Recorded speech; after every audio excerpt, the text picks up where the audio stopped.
One of the more interesting funguses that you can find during the winter months in New England is called the Birch Polypore. The Birch Polypore's Latin name is Polypore betulinus.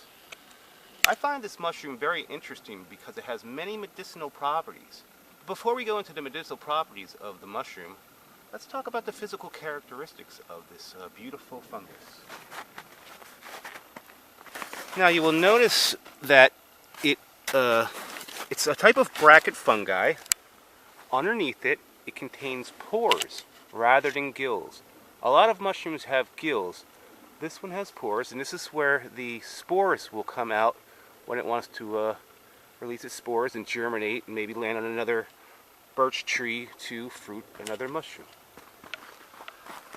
So, the birch polypore, as far as the medicinal properties goes, it contains a compound called betulinic acid.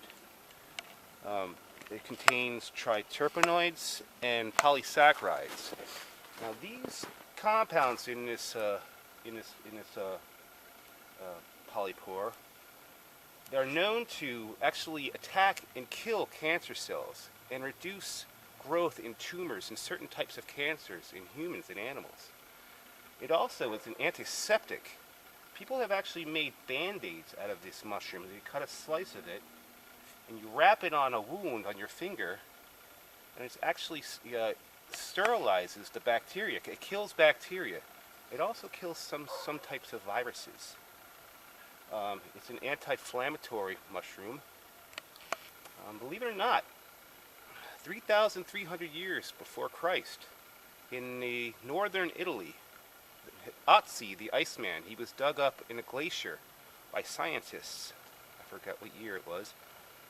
They discovered this actual fungus on his person. Maybe he used it to start fire with, since it's very, very flammable, and it smokes. There's also other medicinal mushrooms that also grow on the birch tree, such as chaga and tinder fungus, and they all have pretty much the similar medicinal properties as this Polypore betulinus. Anything else?